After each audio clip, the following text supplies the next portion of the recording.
Canal 9 Bio Bio Televisión, junto a Universidad Católica de la Santísima Concepción y Arzobispado de Concepción, presentan Diálogo.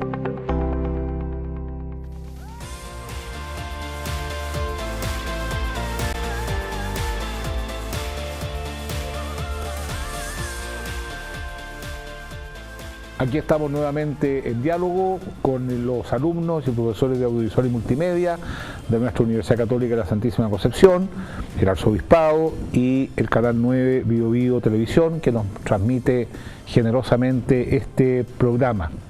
También agradecemos al Centro Cultural Galería 8 por esta hermosa exposición que nos tiene jueves a jueves. Hoy día vamos a abordar un tema relevante, importante, que toca la esencia de la cultura que estamos viviendo hoy. Se trata de la paternidad. La paternidad hoy, que evidentemente ha sufrido cambios importantes, y para aquello tenemos un invitado y una invitada de alto peso intelectual, porque se han dedicado a estudiar el tema. Quiero presentar primero a la profesora Yolanda Contreras. Ella es matrona y doctora en salud mental de la Universidad de Concepción, y al profesor Héctor Abarca. Él es asistente social y académico de la Universidad Católica de la Santísima Concepción. Antes que comenzar el programa estábamos hablando de las investigaciones que estaban haciendo. ¿Por qué no nos cuentan, en primer lugar, cómo llegaron a este tema y en qué están? ¿Qué están investigando? Empecemos por la Yolanda. Bueno, es muy interesante tocar el tema de la paternidad hoy día, porque en realidad si nosotros miramos hace 50 años atrás quizás no era un tema relevante respecto de la paternidad sentida en una preocupación permanente en el cuidado de los niños pequeños, ¿no? Sino que más bien el rol tradicional proveedor, ¿cierto?, en una distancia asociada a dar seguridad a lo que significa la construcción de una familia, pero sin embargo no a una mayor cercanía en lo que se refiere a la crianza. Hoy día es muy relevante la presencia del padre en relación a lo que significa no solo como figura de apego cuando llega un nuevo miembro a la familia, ¿cierto?, un hijo o una hija, sino que por todas las cuestiones o cambios neurobiológicos que ocurren en los varones también durante el proceso de la gestación.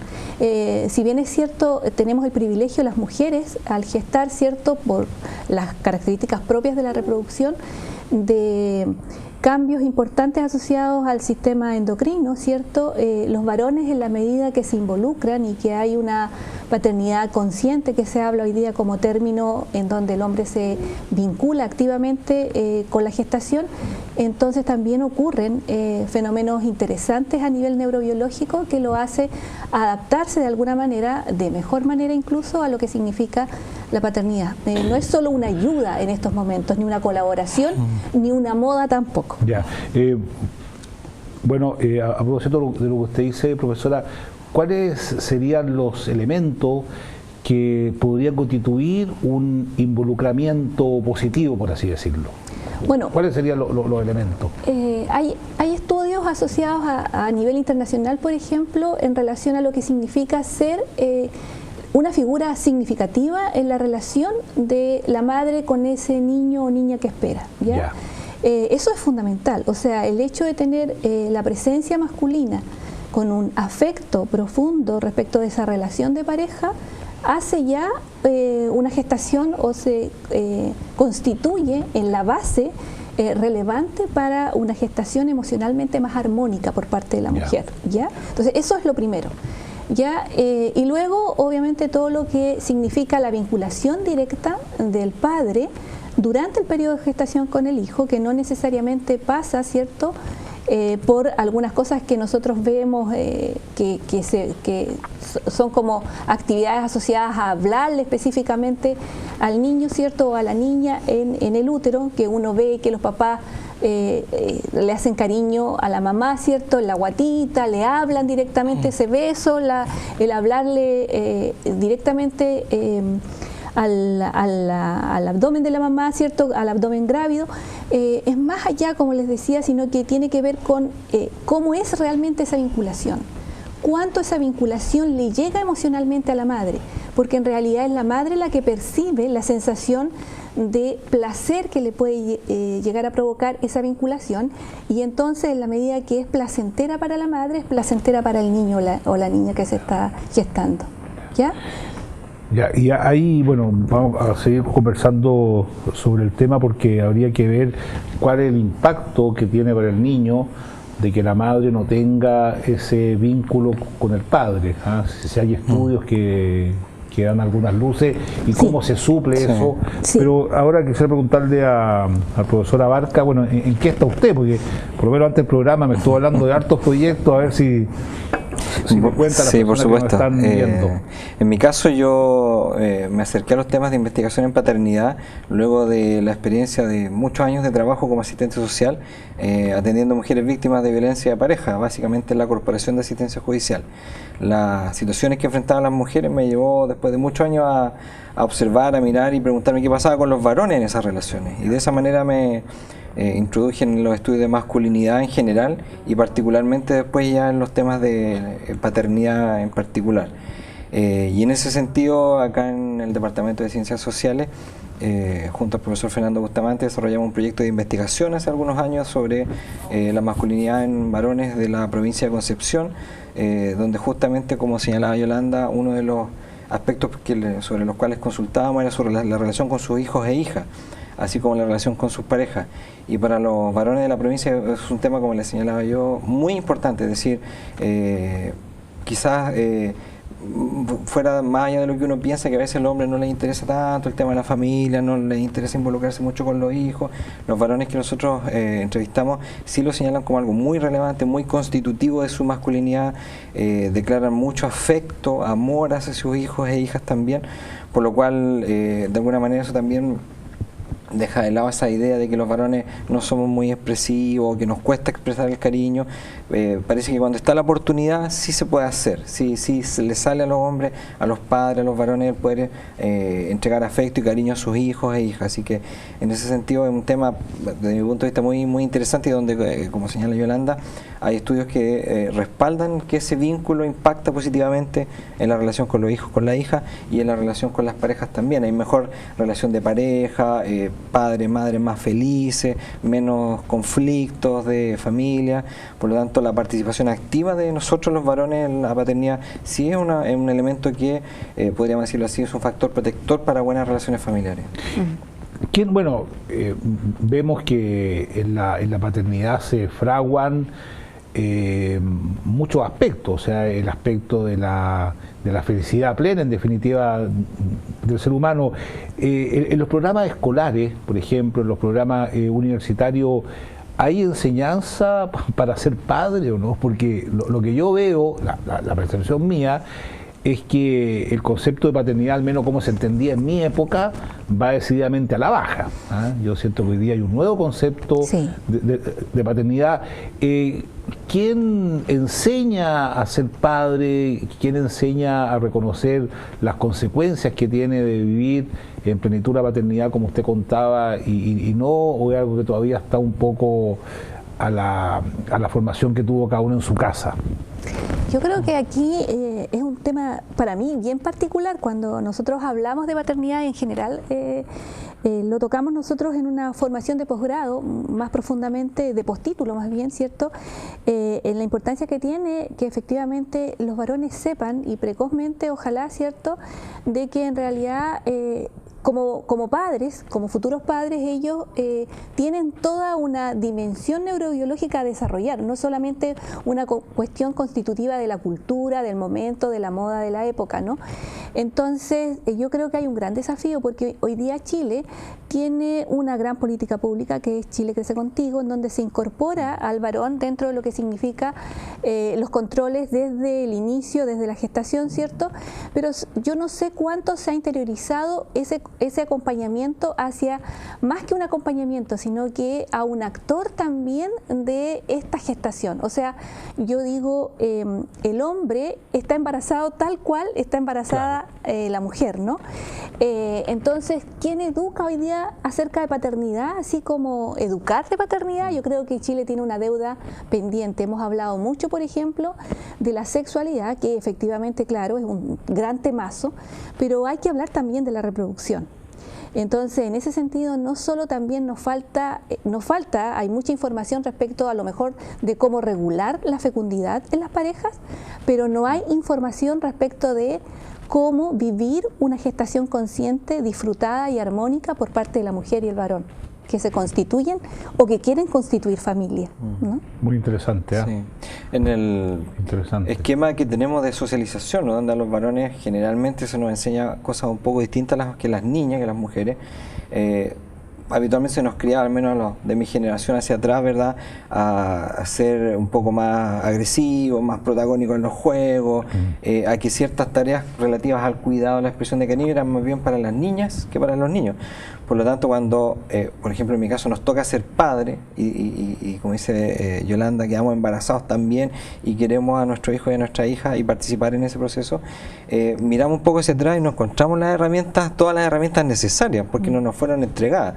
Y en ese sentido, yo creo que ahí, como decía la colega, no solo hay un déficit en términos de política pública, sino que también un déficit en términos de la formación familiar, es decir, que desde pequeños los niños también puedan ser protagonistas de espacios donde se manifiesta el cariño, el afecto, puedan jugar a cuidar, puedan jugar poniendo en práctica acciones que tengan que ver con el respeto de las niñas, de los niños, y de esa manera cuando sean más grandes y les toque ser padres, no va a ser tan ajeno este espacio de cuidado, no les va a ser tan lejano, les va a resultar más fácil el cuidar, el proteger, el acariciar, el estar cerca, el entregar cariño también, porque en definitiva los de mi generación al menos nos enseñaron que teníamos que trabajar y preocuparnos de que no les falte nada a ellos en la casa. Una pregunta, profesora, bueno, en Chile un porcentaje no menor, digamos, de las mujeres llevan adelante su embarazo solas. Sí. Esa es la verdad. Sí, sí. En el mundo adolescente hoy día hay una tendencia también que las mujeres quieren tener un hijo pero no quieren tener un hombre en la casa, digamos. Sí, también. La pregunta es la siguiente: ¿quién suple en el contexto social esa carencia? Fíjese que ahí hay algo... ¿Hay estudios? Yo específicamente de suplir esa carencia, yo no he buscado en particular esos estudios. Sin embargo, en lo que significó, por ejemplo, mi tesis doctoral, que daba cuenta con el neurodesarrollo del niño en los primeros años de vida, en los primeros 2 años de vida, y todas las características del parto y el periodo perinatal e involucraba la presencia del padre. Donde no estaba el padre, en realidad había una familia extendida con gran apoyo. Ya. Entonces yo siento que efectivamente, sin tener todavía la certeza de lo que se diga internacionalmente en los estudios locales, vemos que sí. O sea, cuando hay un hombre, por ejemplo, que está presente, que está apoyando, disminuyen, por ejemplo, la posibilidad de que la mujer presente riesgo de depresión posparto, por ejemplo. Una mujer con depresión posparto va a tener efectos negativos en lo que significa el desarrollo del niño a largo plazo, ya desde incluso problemas cognitivos hasta capacidades de socialización. Pero cuando esa mujer no tiene una pareja presente, habitualmente hay una contención de la familia extendida. Entonces hay figuras significativas que aparecen supliendo de alguna manera para el apoyo de la mujer. No así, quizás, lo esencial que puede ser para el desarrollo del niño. Ya. O sea, siempre va a generar una ausencia. Exacto. Ya, okay. Sí. Pero eso se puede suplir después, por ejemplo, en la crianza, el jardín infantil. O sea, hay formas, digamos, de entregar aquello que la vida no le dio a una persona. O sea, yo creo que sí. O sea, tenemos que pensar en positivo. Siempre existen las posibilidades de modificar ciertas situaciones, apostar porque efectivamente pueden haber cambios, pero siempre que la sociedad toda responda de esa manera. O sea, tampoco es una cosa... Tenemos muchas familias vulnerables. Hoy día, yo creo que ¿sabes qué? El problema de base, yo me voy a atrever a decir algunas de las cosas que yo siento profundamente. Desde desde la parte científica, digamos, nosotros como desarrollo humano hemos explotado profundamente lo que significa el sistema de la competitividad desde el punto de vista cultural. Y eso es sistema adrenérgico, sobrevivencia a costa de lo que sea. ¿Ya? Mi trabajo y mi área de desarrollo es el sistema contrario, el que tiene que bajar el otro para que aparezca este otro, el que tiene que ver con el sistema oxitocinérgico. ¿Ya? El sistema oxitocinérgico fundamentalmente está en base a la neurohormona o neurotransmisor oxitocina, y la oxitocina es la encargada del contacto, del afecto, ¿ya? Y del cuidado, y dicen, incluso se señala como de la sanación. Hasta hace muchos años atrás todo el comportamiento social se explica en base al funcionamiento del sistema oxitocinérgico. Entonces, en la medida que nosotros en realidad como sociedad nos preocupemos hoy día por desarrollarnos desde el punto de vista del sistema oxitocinérgico y dejar de pensar en competir, vamos a crear una sociedad mucho más digamos, acogedora. Más humana. Más lo que queremos ser. O sea, si nosotros queremos, en realidad, bueno, esto lo llevamos estudiando hace mucho rato, no solo aquí, o sea, yo creo que en Europa fundamentalmente nos llevan años luz. Hay un médico mentor nuestro que trabaja con nosotros hace mucho tiempo, que es Michel Odan, que es desde ahí donde parte el concepto de salud primal, y desde ahí yo también entro en lo que significa la investigación de este primer periodo de la vida y todos los efectos que pueda tener desde el punto de vista clínico, desde el punto de vista cultural, y la necesidad de trabajarlo esto como sociedad toda, ¿no? Como un concepto interdisciplinario, ¿ya? Entonces, si nosotros estimulamos el sistema oxitocinérgico en los niños, si ya no ponemos nota en los colegios, si nosotros ponemos concepto de logro, por ejemplo, logrado, medianamente logrado, hay que mejorarlo. Es un concepto completamente distinto, claro, por ejemplo. Lo mismo puede suceder incluso en competencias a nivel de disciplinas universitarias. No necesitamos poner nota. Una nota no me refleja un buen profesional en general, claro, porque un profesional debe ser integral. ¿No? Bueno, ahora de ese punto de vista, en el fondo, esa tesis se contradice mucho con la cultura que hemos generado, que funciona en torno a la competencia y funciona en torno al consumo. ¿Hay alguna experiencia de personas que han decidido hacer ese cambio? Bueno, yo comparto mucho su diagnóstico. Sí, hay experiencias de varones que se han dedicado a la crianza absolutamente. Hay experiencias en países que tienen la posibilidad donde se comparten los permisos postnatales. Es decir, en otros países los varones pueden estar dedicados una cantidad de tiempo importante, de la misma manera que la madre, a los cuidados de los hijos y de las hijas.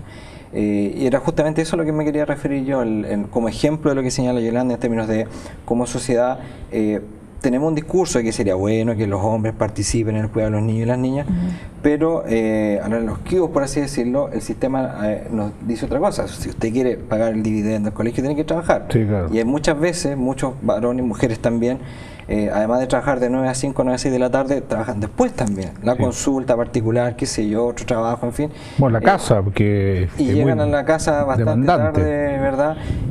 Muchas veces con los hijos durmiendo, en fin. Y eso se confabula y va obviamente en contra de poder generar estos espacios de contacto donde, como decía Yolanda, el sistema oxitocinérgico genera otro tipo de conexiones, otro tipo de vinculaciones. Entonces, ahí yo creo que como país estamos muy al debe. Usted sabe que en nuestro país el postnatal es de 5 días. En países como Islandia son 3 meses, 90 días. Claro.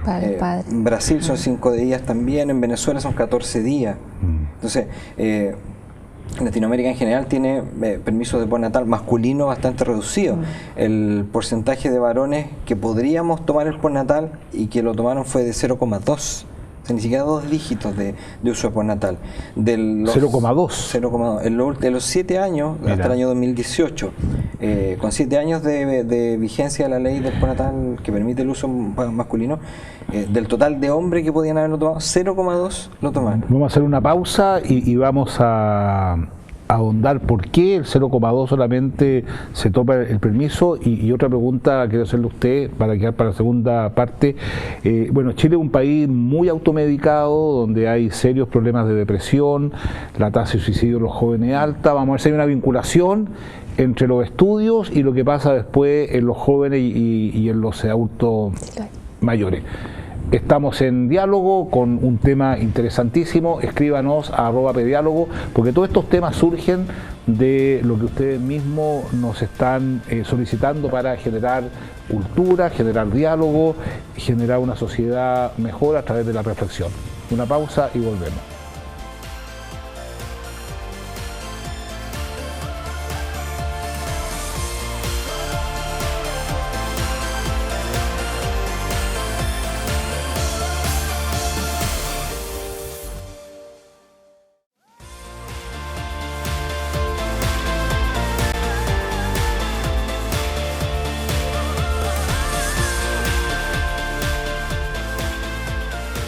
Aquí estamos en la segunda parte de diálogo con la profesora Yolanda Contreras, el profesor Héctor Abarca, hablando de paternidad, pero hemos terminado en la cultura, hemos terminado en los procesos educativos, ha sido muy interesante.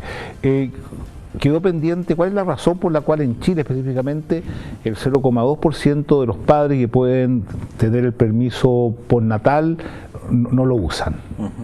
La principal explicación que se ha visto hasta ahora es básicamente un tema económico, a raíz de la relación que decíamos que tiene nuestro sistema de desarrollo con incluso temas como la maternidad.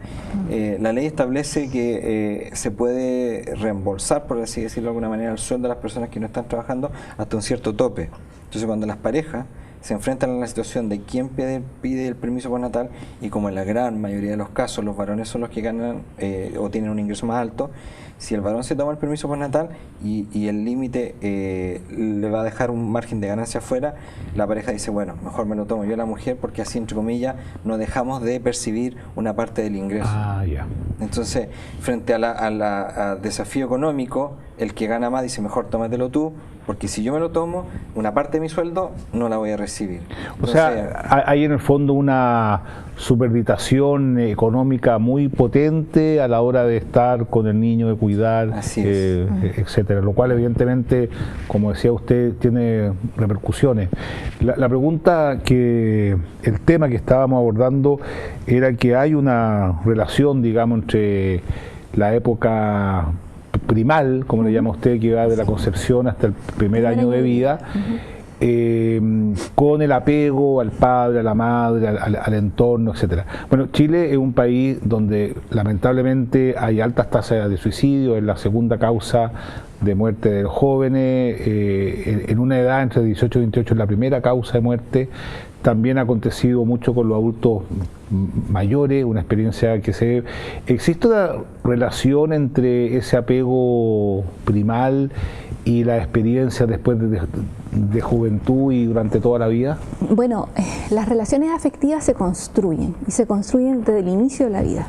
El primer principio que tenemos que tener claro es que lo ideal sería que las gestaciones fueran en realidad planificadas por ambos progenitores, ¿ya? Porque en realidad constituyen un desafío, la maternidad y la paternidad constituyen un desafío importante. Y en ese sentido también, hoy día también sabemos que la mayoría de los embarazos en nuestro país no son planificados. Los embarazos llegan. En las jóvenes, por ejemplo, en la población joven, en las adolescentes, el embarazo llegó, ¿ya? Entonces, cómo se viva la experiencia del embarazo, que es muy difícil a veces para algunas mujeres, porque no estaba pensado en su ciclo, en su desarrollo de ese periodo, tener un hijo o una hija. Y entonces cómo lo viva, cómo lo afronte, le puede provocar estrés, ansiedad mayor. Ya el embarazo provoca ansiedad por la perspectiva que tiene respecto de si va a andar todo bien. Bueno, además que nosotros tenemos dentro del enfoque de atención en salud, como todo en realidad, nosotros para que exista adherencia de alguna manera a la atención en salud, tenemos que estar en un cuadro de déficit de salud para poder asistir a un control médico. Nosotros no vamos generalmente al control médico si estamos en bienestar, si podemos funcionar. Nosotros nos acercamos al sistema sanitario en la medida que estamos enfermos. Tenemos un síntoma. Entonces, de alguna manera, el control prenatal también capta la atención de las mujeres y la adherencia en la medida que busca riesgo. Y en la medida que busca riesgo también genera ansiedad, ¿ya? Pero si esa mujer, por ejemplo, en su periodo de gestación, pasa que es una gestación no planificada, es una gestación que de alguna manera le empieza a provocar angustia, ¿ya? Si no tiene la compañía suficiente del entorno apoyador, si no está la figura masculina, que es importante, la circunstancia en la cual ocurrió también esa gestación va a provocar una serie de conflictos emocionales en las mujeres, y eso va a provocar entonces trastornos que habitualmente no se identifican por completo. La ansiedad, el estrés no se evalúa de manera suficiente, pero eso provoca a mediano, a largo plazo, efectos en la personalidad de los niños. Ah, mire, ya. Esos estudios están comprobados respecto de lo que significa efectos a mediano o largo plazo, dentro de los cuales está también alteraciones depresivas o ansiosas en los adolescentes, por ejemplo. O sea, ahí, bueno, aquí así se explican muchas cosas. ¿Y cuáles son los estudios que ha hecho usted, profesor? Bueno, en el caso del proyecto que desarrollamos con el colega Fernando Bustamante, veíamos que la participación de los varones, ellos reportaban mucha satisfacción en la medida que podían estar cerca de su hijo, en actividades cotidianas como que tienen que ver con el lavado, la higiene, el hacerlos dormir, revisarle las tareas, etcétera, cocinar en menor medida, sí. Y eso, cuando veíamos algunos elementos de los marcos referenciales, otras investigaciones de otros estudios reportan que la participación de los varones es un factor protector también en los hijos. Es decir, si está presente la madre y además el padre también es un protagonista, no ayuda, como se dice en algunas ocasiones, esos niños, esas niñas van a tener mejor rendimiento escolar, van a poder resolver mejor los conflictos, van a tener una salud mental de mejor calidad porque saben expresar las emociones, son más asertivos, etcétera. Entonces, la participación activa, no de ayuda de los padres, es un factor que junto con el de la madre contribuye a que esos niños a futuro y niñas tengan una mejor salud mental. Usted hizo una distinción interesante entre participar e involucrarse. ¿Ah? Sí. Participar es una cosa, involucrarse otra. ¿Cuáles son, digamos, los elementos de una persona que hace que se involucre más? Por ejemplo, tiene que ver con su nivel cultural, con su experiencia religiosa, con el nivel socioeconómico. ¿Hay estudios al respecto? Bueno, en realidad esos no son los niveles centrales, diría yo. La importancia que tiene el involucrarse realmente es el querer tener un hijo.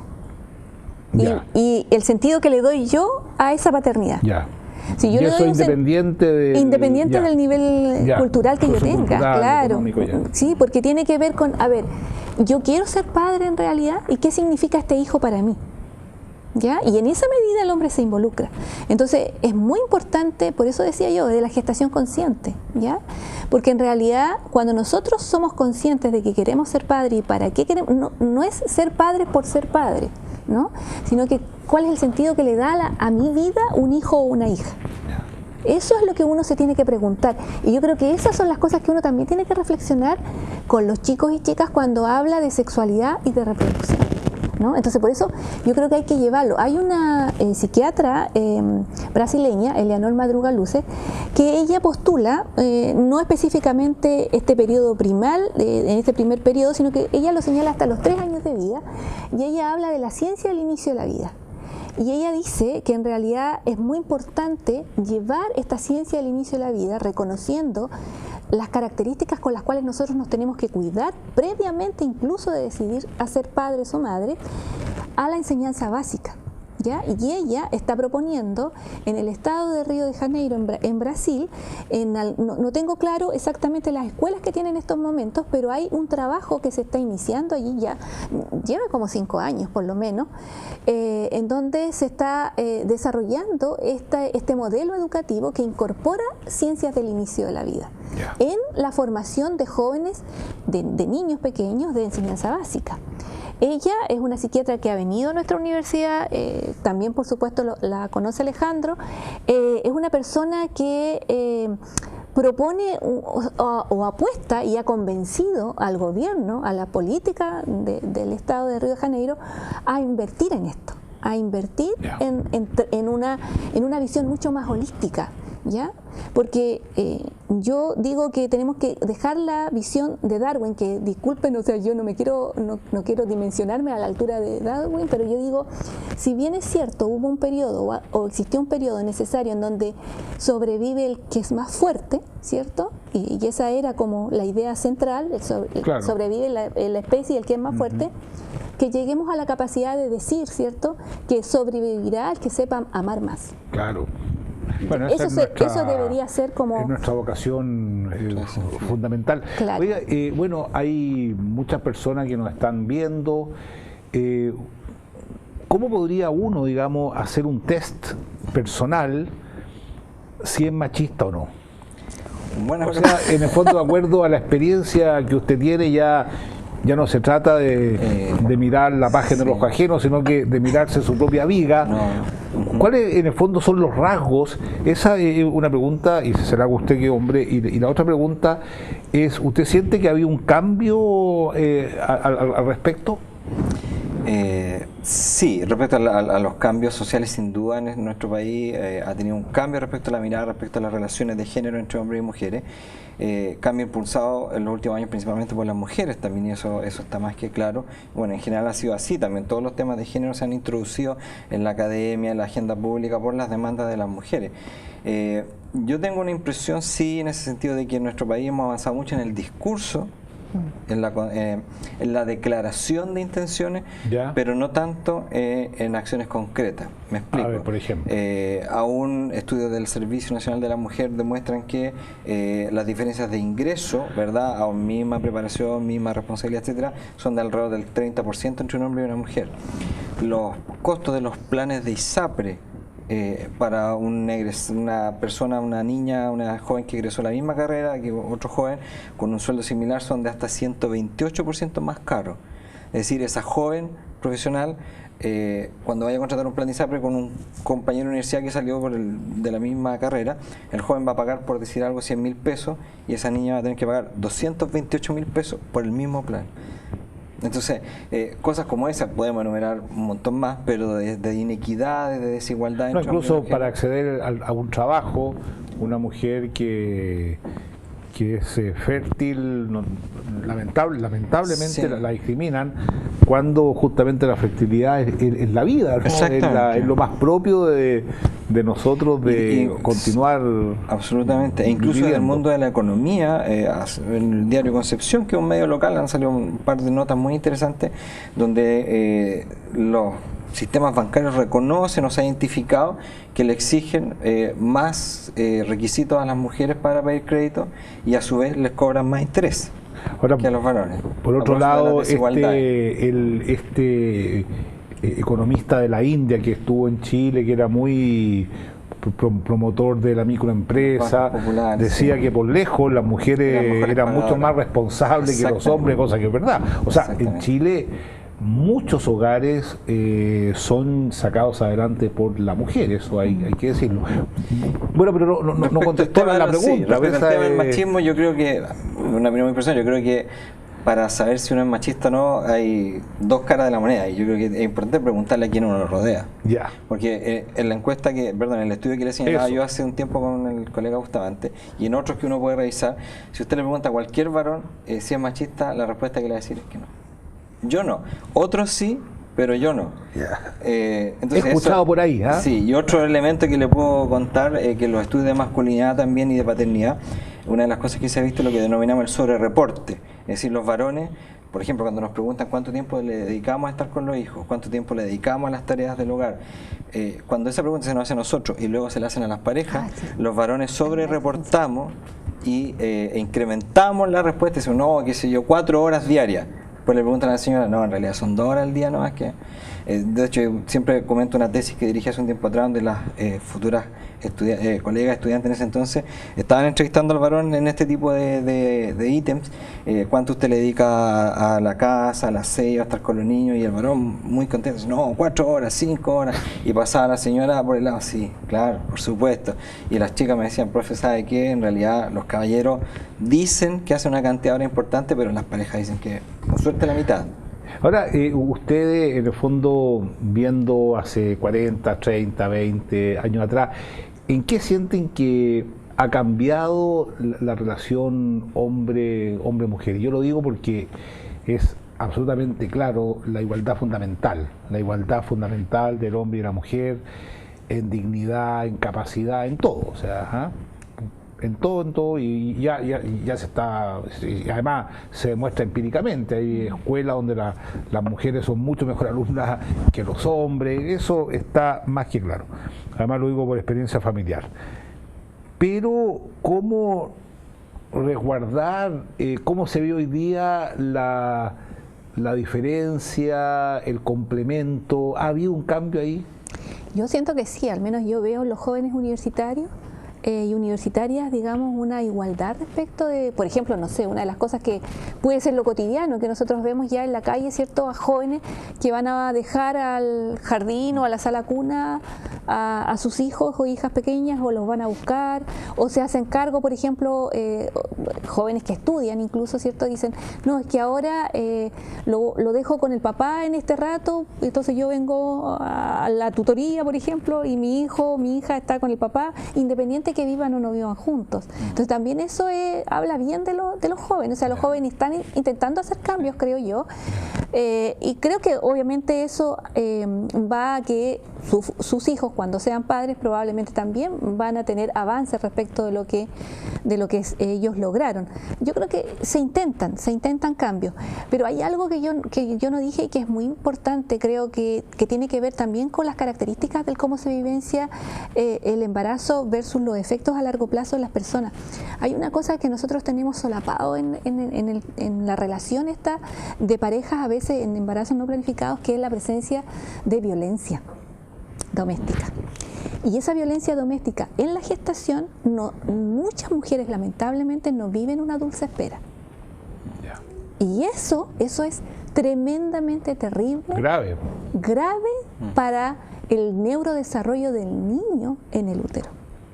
¿Ya? Eso desequilibra completamente el desarrollo emocional del niño, y es un niño muy lábil para situaciones complejas en la medida que va creciendo y se expone al medio social. A propósito, bueno, tocó el tema de la violencia, sin lugar a duda que es la forma más extrema de brutalidad, de machismo, repudiable por todos lados. Hay una teoría que el maltratador fue maltratado. ¿Hay algo de eso, no? Bueno, yo creo que sí, pero yo creo que también hay mucho de... ¿Permisividad también? Sí, o sea, se juntan muchas cosas, diría yo. ¿Cuáles son sus tesis? Porque tiene que ver con que además, lo primero, como les decía, es la planificación de un hijo. O sea, el querer tener un hijo, ¿ya? Porque en realidad un hijo interrumpe con todas las demandas que cambia la vida, claro, o sea, nosotros modificamos nuestra vida en relación a nuestros hijos, ¿no? Entonces, obviamente, eso es lo primero. Entonces, desde lo que significa, es verdad que cuando yo digo, como no nos enseñan a ser padres en ninguna parte, ¿cierto? Y aunque no queramos, replicamos modelos paternos y maternos de cuidado. Y eso lo replicamos. Nosotros siempre decimos, no, cuando yo sea papá o sea mamá, yo no voy a hacer esto que me hicieron a mí. Y de pronto se encuentra haciéndolo igual. Y eso es una de las cosas que todavía, claro, te explica que efectivamente sí, existe una transmisión transgeneracional, digamos, de este modelo de cuidado, ¿no? Entonces, que recibió uno. Pero yo creo que eso se puede sanar también, porque si yo me doy cuenta que sufrí maltrato y soy capaz de buscar ayuda, obviamente yo puedo sanarme de eso. García Márquez decía en su biografía, decía lo siguiente: nos damos cuenta que nos estamos poniendo viejos cuando hacemos las mismas cosas que le criticábamos a nuestros padres. Yo lo encuentro genial, realmente. O sea, uno al final termina repitiendo las mismas cosas que le criticaba a los padres. Es la vida. Bueno, nos queda muy poco tiempo, así que, profesor, usted... Brevemente respecto al tema de la violencia, porque justamente es un temazo, Yolanda, es un factor, o hay muchos factores que la pueden explicar. Una de las cosas que uno hay que evitar es tratar de buscarle una sola explicación. Desde la teoría de sistema, la conocida teoría de sistema, hay un modelo ecológico de comprensión de la violencia que lo que busca es dar cuenta de cómo desde distintos ámbitos se generan condiciones para que aparezca la violencia. Entre otras violencia a la violencia de pareja. Desde el punto de vista más microfamiliar, efectivamente, experiencias previas puede ser un factor, pero también hay otras condiciones como las relaciones que se establecen, incluso hay experiencias de varones que no han sido maltratados cuando pequeños, pero que terminan siendo maltratadores. Hay otro sistema que es institucional, que es lo que desde las instituciones, los colegios, las iglesias, etcétera, se nos transmiten respecto a cómo tienen que ser las relaciones hombre, mujer, quién manda, quién obedece, etcétera. Y finalmente desde el sistema macrosocial, que son las creencias, los valores, ¿qué es lo que nos dice el modelo? Entonces, sí, en esos tres niveles yo país, sociedad, transmito de que la violencia, mira, no es tan grave, de que, mira, un golpe no hace daño, de que no van a terminar traumados. Si eso yo lo transmito en términos valóricos, medios de comunicación, queda las instalado. Instituciones y la propia familia, queda instalado como cultura. Donde decimos, bueno, sí, hay un grado de permisividad, si no es tanto. Claro, exactamente. No, realmente ahí tenemos desafíos. Bueno, el estudio de la UNESCO es terrible respecto del maltrato infantil, o sea, prácticamente 3 de cada 4 niños sufren algún tipo de maltrato, 25% psicológico, 25% violencia leve y 25% violencia grave, agresiones graves, que toda violencia es condenable. Bueno, yo le agradezco esta conversación, se nota que son personas tremendamente bien formada en el tema y creo que quedó pendiente de un próximo programa hablar exclusivamente sobre la violencia. Pienso que nos interesa porque de alguna manera se ha instalado en la sociedad como modo de resolución de conflictos y lo único que ha hecho ha sido generar más violencia. Y creo que desde la academia pensar estos temas nos pueden ayudar. Bueno, les tengo un libro de filosofía. Filosofía es amor a la sabiduría. Y creo que hoy día tenemos harta información, tenemos harto conocimiento, hay que dar el siguiente paso de tener sabiduría y creo que este ha sido un gran programa. Le agradecemos mucho que hayan estado en nuestro programa y seguimos con diálogo generando cultura. Muchas gracias. Gracias por la invitación. Muchas gracias. Sí. Muy bien.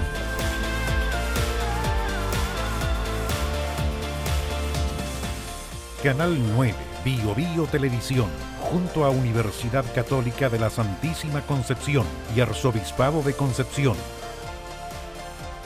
presentaron Diálogo.